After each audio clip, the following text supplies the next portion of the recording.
عقیدہ رسالت عقیدہ کے لغوی معنی ہے گرہ لگانا یا باندھنا۔ رسالت کے معنی ہے پیغام پہنچانا۔ اصطلاح میں رسالت سے مراد اللہ کے منتخب کردہ وہ لوگ ہیں جو عام انسانوں تک اللہ کے ترجمان کا کردار ادا کرتے ہیں اور وحی کے ذریعے احکام خداوندی بندوں تک منتقل کرتے ہیں۔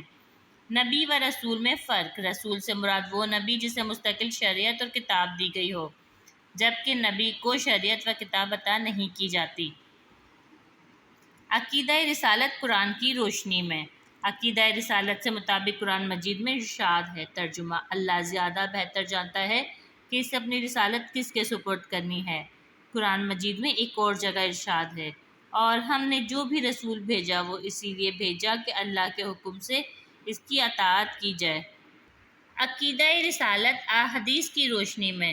حضرت ابو ذر غفاری فرماتے ہیں کہ میں نے حضور اکرم سے سوال کیا کہ انبیاء کتنے ہیں؟ آپ صلی اللہ علیہ وسلم نے فرمایا 1,24,000 یا زیادہ۔ میں نے سوال کیا ان میں سے رسول کتنے ہیں؟ تو فرمایا 313۔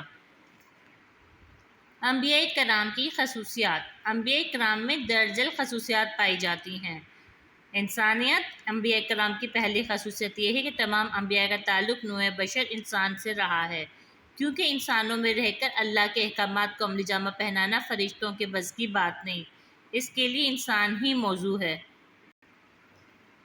معصومیت۔ انبیاء کرام کی ایک خصوصیت یہ تھی کہ وہ تمام صغیرہ و کبیرہ گناہ سے پاک رہے۔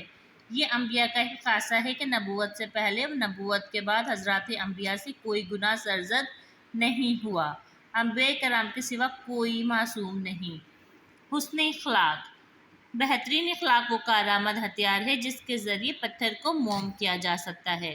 نبوت ایک ایسا عمل ہے جس میں جہالت سے آئی انسانیت کو ہدایت کے چراغ دکھائے جاتے ہیں، جس کے لیے حسن اخلاق کی بے پناہ ضرورت ہے۔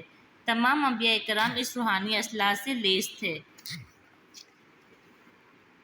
وہبت۔ نبوت ایک ایسا منصب ہے جو ذاتی جدوجہد اور سعی سے حاصل نہیں ہوتا، بلکہ اللہ تبارک و تعالیٰ جسے چاہتے ہیں منتخب فرماتے ہیں۔ نبوت خدا داد اعزاز ہے جو اللہ کے منتخب بندوں کو عطا کیا جاتا ہے۔ زہد و تقویٰ۔ تمام انبیاء کرام بعثت ملنے سے پہلے ہی نہایت برگزیدہ اور متقی و پرہیزگار ہوتے ہیں۔ تمام انسانوں سے کئی گنا زیادہ اللہ تبارک و تعالیٰ کی عبادت و بندگی کرتے ہیں۔ دعوت اللہ۔ تمام انبیاء میں ایک قدر مشترک یہ رہی کہ تمام انبیاء کا ایک ہی نعرہ اور ایک ہی دعوت تھی کہ کہہ دو اللہ کے سوا کوئی معبود نہیں۔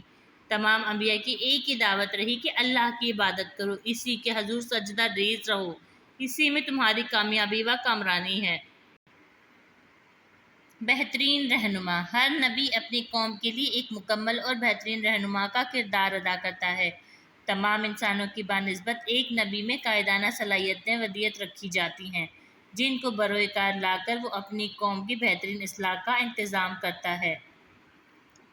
تعلیمات من جانب اللہ۔ انبیاء کرام دین اور شریعت کی کوئی بھی بات کرتے ہیں، اس میں ذرہ بھر بھی ان کی مرضی یا ذاتی رائے کا دخل نہیں ہوتا، بلکہ اللہ تعالیٰ فرشتوں کے ذریعے اپنے احکامات وحی کے ذریعے پہنچاتے ہیں، اور تمام انبیاء اللہ کی طرف سے بھیجے گئے پیغامات کو لوگوں تک پہنچاتے ہیں۔ ترجمہ: اور یہ اپنی نفسانی خواہشوں سے باتیں نہیں بناتے، بلکہ ان کا ارشاد وحی ہی ہے جو انہیں بھیجی جاتی ہے۔ واجب اطاعت۔ انبیاء کرام کی اطاعت ضروری ہوتی ہے۔ نبی اللہ کا راستہ دکھاتا ہے، اس لیے اس کی اطاعت اللہ کی اطاعت ہوتی ہے۔ اللہ تعالیٰ فرماتے ہیں۔ ترجمہ: اور ہم نے کوئی رسول اس کے سوا کسی اور مقصد کے لیے نہیں بھیجا کہ اللہ کے حکم سے اس کی اطاعت کی جائے۔ نبوت کا اصل مقصد۔ نبوت کا اصل مقصد اعلیٰ کلمت رہا، یعنی زمین پر اللہ کا قانون جاری ہو جائے اور اللہ کا دین تمام ادیان باطلہ پر غالب آ جائے۔ چنانچہ ارشاد باری تعالیٰ ہے۔ ترجمہ: وہی تو ہے جس نے اپنے رسول کو ہدایت اور دین حق کے ساتھ بھیجا تاکہ اسے تمام دینوں پر غالب کر دیں۔